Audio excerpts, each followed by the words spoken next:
తాకట్లో ఉన్న మీ బంగారాన్ని విడిపించి ఆ రోజు ఆన్లైన్ రేటుకి కొంటాం. Sharma gold company. నమస్కారం, సుమన్ టీవీకి స్వాగతం. నేను గీతాంజలి.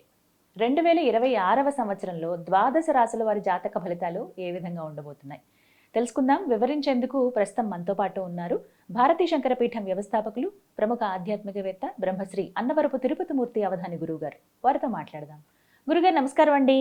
ఓం శ్రీ మహాగణాధిపతయే నమః. 2026 వృషభ రాశి వారి జాతక ఫలితాలు ఏ విధంగా ఉండబోతున్నాయి అంటారు? నేను ఈ వృషభ రాశి గురించి ఈ 2026 అనగా డిసెంబర్ 28 నుంచి యుగాది వరకు నేను చెప్పేటువంటి మాటలకి వాళ్ళకెవరికి నచ్చదు. ఎందుకని? నాకేదో వృషభ రాశి అంటే కోపంతో చెప్తున్నాను ఫీల్ అవుతారు. అమ్మో, అసలు బాలేదా ఏమిటి? బాలేదు అని కాదండి, స్వయం కృతాపరాధాలు ఎక్కువ. కూర్చున్న కొమ్మనే నరుక్కోవటం అంటారు చూశారండి, ఆ స్థితిలో గత కొంతకాలంగా అలానే ఉన్నారు. ఆశ భార్యడు ఆస్తి మూడడు అనేది ఉంటారు చూశారండి, దానికి సందిగ్ధంగా వాళ్ళు సరిపోతారు. అలాగే మన మంచి కోరేది ఎవరు, మన క్షేమాన్ని ఎవరు కోరుతున్నారు, మన క్షేమాన్ని ఎవరు, క్షేమం ఉంటే మనం బాగుండాలని, క్షేమం అంటే మనం ఇబ్బంది పడాలని ఎవరు కోరుకుంటున్నారు అనేటువంటి విషయాన్ని కూడా గ్రహింపు లేక అద్వితీయమైనటువంటి అహంకారం అనేటువంటిది కమ్మేసి మనిషిని, అహంభావం అనేటువంటిది పెరిగి నేను నాకు తెలుసు అనేటువంటి స్థితిలో గత కొంతకాలంగా నడుస్తూనే ఉన్నారు. అటువంటి స్థితి నుంచి వాళ్ళు బయటపడే ప్రయత్నం చేయకపోతే రాబోయే కాలం మాత్రం చాలా గడ్డు కాలం అని చెప్పవచ్చు. ఇది పురుషుల స్త్రీల అనేటువంటిది కాదు, భగవంతుడి యొక్క అనుగ్రహం వాళ్ళ మీద ఉందో లేదో తెలియదు. కానీ అమ్మా, సాధ్యమైనంత వరకు నిజం చెప్పడం కష్టం. వాళ్ళు సాధ్యమైనంత వరకు నిజం కష్టం, నిజం చెప్పినట్టే ఉంటుంది. అసలు నిజంగా చెప్తున్నా కదండి అంటారు. వాళ్ళ జీవితం నాశనం అయిపోవడానికి, రోజు రోజుకి ఇబ్బందులు పడడానికి కారణం అబద్ధాలు. అబద్ధం అబద్ధం అబద్ధం, నిద్ర లేస్తే అబద్ధం. ఎందుకు చెప్తారు? ఏమన్నా కర్మ ప్రారంధం. ఎందువల్లంటే వృషభ రాశి అనేటువంటికి శుక్రుడు అధిపతి వృషభానికి. అలాగే అందులో ఉన్నటువంటి నక్షత్రాలలో కూడా కృత్తిక త్రయపాదం, రోహిణి మృగశిరార్థం వృషభం. కృత్తిక 3 పాదాలు రవి, రోహిణి అనేటువంటిది చంద్రుడు, మృగశిర అనేటువంటిది కుజుడు. వీళ్ళల్లో సఖ్యత లేకపోవటం, సంయుక్త భావన లేకపోవటం, వీళ్ళు చేసేటువంటి చేష్టలకి గురుబలం పూర్తిగా తగ్గిపోవటం. అదే సమయంలో శుక్రుడు కుజుడు వాళ్ళని గట్టిగా పట్టుకోవటం. అంటే ఏమున్నా లేకపోయినా ఐ డోంట్ కేర్ అన్నట్టుగా ఉంటూ అంతట్లోకి మళ్ళీ చేస్తూ ఉంటారు. అంటే తనను తానే చిన్నపుచ్చుకోవడం. ఎవరో వచ్చి నువ్వు తక్కువ అనక్కర్లా, తనను తానే చిన్నపించుకునేలాగా వ్యవహారం చేయడం అనేటువంటివి గత కొంతకాలంగా జరుగుతున్నాయి. ఇప్పుడు అంటే ఒక రకంగా వాళ్ళ కాస్త కడుపుకుతున్నటువంటి సమయం ఇది. ఆ యోగం దగ్గర రాబోతుంది. ఇదే రకంగా ఉంటూ ఇదే స్వయంకృతం చేసుకుంటూ ఆ చేతికి నోటికి దూరం పెంచుకోవటమా, దూరాన్ని తగ్గించుకోవడం అనేటువంటిది వాళ్ళ చేతులు వాళ్ళు చేసుకునేటువంటి చేష్టల్లోనే ఉందమ్మా. ఎట్నుంచి ఎటు చూసినప్పటికీ కూడా ఆశాభావ జీవం. అంటే కర్మ ప్రారంధం అంటే వీళ్ళని ఎలా ఏడిపిస్తుంది అని అంటే, వాళ్ళు నేను ఏదో పని చేయడానికి వెళ్ళా, గీతాంజలి గారి దగ్గరికి వచ్చా, ఆయనతో ఏదో ఒక విషయం మాట్లాడా. ఓకే అండి చేసేద్దామండి, దీనికి ఎంత అవుతుందంటే నేను ఒక 10 లక్షలు అని చెప్పా. ఓకే అండి, ఒక వారం రోజులు మీరు కనిపించండి, మీకు 10 లక్షలు అరేంజ్ చేస్తా అన్నారు గీతాంజలి గారు. నేను వెంటనే వెళ్ళి ఇంకొక చోటు ఎక్కడో 10 మంది దగ్గర 10 లక్షలు అప్పు చేసేస్తా. 10 లక్షలు అప్పు చేసి అసలు దేనికోసం మనం అప్పు చేసిన విషయం మర్చిపోతా.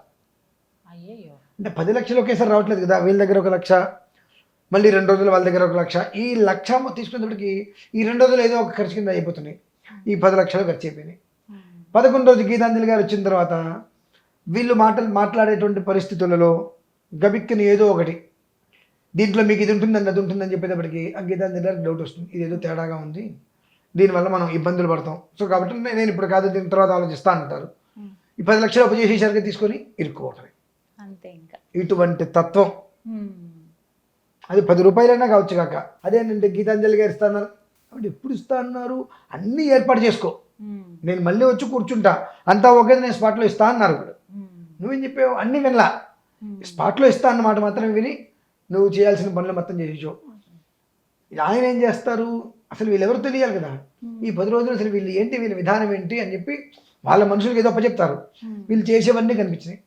11వ రోజు అనవసరంగా ఇరుక్కుపోతాము, డబ్బు పోతే సంపాదించుకోవచ్చు, ఎందులో ఒక దాంట్లో ఇరుక్కుపోతే కష్టం అనే ఉద్దేశంతో నువ్వు తర్వాత ఆలోచిద్దామని అంటారు. ఇక్కడ ఇలా ఈ రకంగా రొటేషన్ ఇక్కడ అక్కడ అక్కడ ఇక్కడ ఇక్కడ ఇక్కడ అక్కడ తీసుకురావడం వల్ల ఏది తీసుకొచ్చినా సమగ్రంగా మీకు 1,00,000 రూపాయలు చూస్తే ఇక్కడ ఇంకొక 1,00,000 తీసుకొస్తే మీకు ఒక 50 చేతులు 50 నాకు ఖర్చులు అయిపోతున్నాయి. ఇలా ప్రతి చోట వీళ్ళకి కళ్ళు తెరిచి చూసేటప్పటికి నమ్మినా నమ్మకపోయినా ప్రజెంట్ ఉన్న పరిస్థితుల్లో వృషభ రాశి వాళ్ళలో చాలామంది చుట్టూతా కూడా అప్పులు, ఎవరు ఎటు నుంచి ఫోన్ చేస్తారు ఏం చేస్తారు అర్థం కానిటువంటి పరిస్థితుల్లో ఇరుక్కొని ఉన్నారు. కానీ భగవంతుడు ఒక మంచి అవకాశం ఇవ్వడానికి సిద్ధంగా ఉన్నాడు. బ్రేక్ అంటారు చూశారండి, అది ఇవ్వడానికి సిద్ధంగా ఉన్నాడు. నీ బుద్ధిని, నీ ఆలోచనని సక్రమమైన మార్గంలో పెట్టుకుంటూ, సరే గతం గోష్ఠిన కర్తవ్యం, గతం ఏదో జరిగిపోయింది, ఇప్పటి నుంచైనా మనం ధర్మంగా ఉందాము అనేటువంటి స్థితిలో నీకు రావాలంటే నీకు గురువు అనుగ్రహం కావాలి.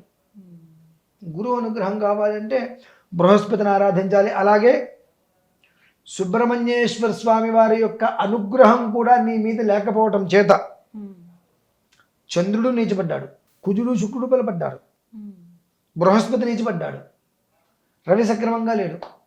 తద్వారా ఎలాంటి యొక్క భగవంతుని సపోర్టు లేకుండా మనం చేసేటువంటి చేష్ట వల్ల కోల్పోయాం.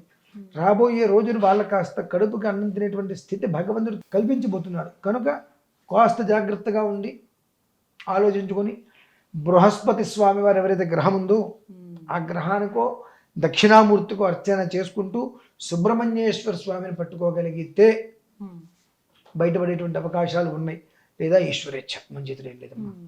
అంత స్తబ్దత, మనోవిచారం, మనోవేదన, స్వయంకృతాపరాధము, పరకృతాపరాధము అన్నీ అంతే. ఎటు చూసినప్పటికీ కూడా పాతాళంలోకి అంతకన్నా ఊబిలోకి అడుగులేసుకుంటూ వెళ్తున్నారే మినహాయిస్తే బయటకు వచ్చి నిలబడేటువంటి తత్వం ఏమిటి అనేటువంటి యొక్క ఆలోచనలు లేరమ్మా. ఆలోచన తెచ్చుకోగలిగితే వృషభరాశి వారి జీవితం చాలా బాగుంటుంది. అలాగే కొంతమంది స్త్రీలు వాళ్ళు అయిన దానికి కాని దానికి చీటికి మాటికి మాట్లాడేటువంటి మాటలు, సంబంధం లేనివి ఏదో సంబంధం ఉన్నాయి అన్నట్టుగా ఆలోచించేటువంటి ఆలోచనలు, మనది కాదు అని తెలిసి కూడా అది మనదేనేమో అని ఊహించేటువంటి ఊహలు, ఇటువంటివన్నీ కూడా కుటుంబం నుంచి తనకి ఎడబాటు రావడానికి మూల కారణాలు. కాబట్టి వృషభ రాశిలో జన్మించిన వారిలో కొంతమంది ఆడవారు మాత్రం కుటుంబ విషయాలలో సాధ్యమైనంత వరకు ఆచితూచి మాట్లాడటం చాలా శ్రేయస్కరం. అంటే ఒకసారి ఒకటి విరిగిన తర్వాత మళ్ళీ అతుక్కున్న ముడి పట్టిలాగా ఎప్పుడు ఉండదు. ఆ స్థితి రాకుండా ఉండాలి అంటే భర్తతో కావచ్చు, తల్లిదండ్రులతో కావచ్చు, ఎవరితో అయినా సరే కుటుంబంతో సంబంధించిన విషయంలో ఏదన్నా ఒక మాట మాట్లాడాలనేటప్పుడు ఒక్కసారి జాగ్రత్తగా ఇది తగునా తగదా అని ఒకసారి ఆలోచించి మాట మాట్లాడటం. లేదా గబిక్కిన ఏదైనా మాట అటు ఇటు వచ్చింది, మౌనంగా ఉంటే నష్టమేం లేదు. కుటుంబం విడిపోవడం కన్నా మాట్లాడి మౌనంగా ఉండి దగ్గరగా ఉండేటువంటి ప్రయత్నం చేయడం చాలా శ్రేయస్కరం. సుబ్రహ్మణ్యేశ్వర స్వామిని వీళ్ళంటే ఆ గురుబలం వీళ్ళకి ఉండదమ్మా. ఈ గురుబలం లేకపోవడం చేత వానరులు భోజనాలు కూర్చున్నారు. అందరూ ముందే తెలిసి అరే అక్కడ ఎవరు నాటకాలు ఆడితే ఊరుకోను అని చెప్పి గట్టిగా అందరికీ వార్నింగ్ ఇచ్చి పంపిస్తాడు ఆయన సుగ్రీవుడు భోజనాలకి. అందరూ భోజనాలు చేస్తూ ఉంటారు. మామూలుగా వీళ్ళెవరు ఖాళీ సైలెంట్ కూర్చోరండి. కోతులు, వానరంటే కోతులు స్థిరంగా ఎందుకు కూర్చుంటాయి, ఎగురుతూ ఉంటాయి, అలానే కూర్చుంటారు. అందులోకి కర్మ ఎలా మనిషిని నాశనం చేస్తుంది అంటానికి భోజనాలు చేస్తుండగా సొరకాయ ముక్కలు వేస్తారు. అందులో గింజ ఉంటుంది. ఒక వానరము ఆ గింజను నొక్కితే పైకి లేస్తుంది. అది ఏంటంటే నొక్కే గింజ పైకి ఎగిరిందంట అనగానే పక్కన ఇంకొక వానరము నొక్కుతుంది. నా గింజ ఇంకాస్త పైకి వెళ్ళింది, అయిపోయి నా గింజ ఇంకాస్త పైకి వెళ్ళింది. ఈ గింజలు పైకి వెళ్ళటం మొదలు పెడితే ఇందులో కోత వచ్చి నాకన్నా గింజలు పైకి ఎగరగలని చెప్పి ఒక్కోది గాల్లోకి ఎగురుతుంది. దాని చెడ్డ కొద్ది వనమంతా తీర్చిందంటారు చూశారండి. అలా అనుకోకుండా చిన్నదాంతో మొదలుపెట్టి వాళ్ళు ఒకరికొకరు ఎగరటం మొదలుపెట్టి మొత్తం చిందర వందర చేసి మొత్తం భ్రష్టత్వం చేసేశారు. ఆ స్థితికి వాళ్ళు వెళ్ళటానికి సిద్ధంగా ఉన్నారు. కాబట్టి గమనించి విని అర్థం చేసుకోగలిగితే మాత్రం బాగుపడతారమ్మా. చక్కగా వివరించారు. ధన్యవాదాలు గురుగారు. పరమేశ్వరార్పణం.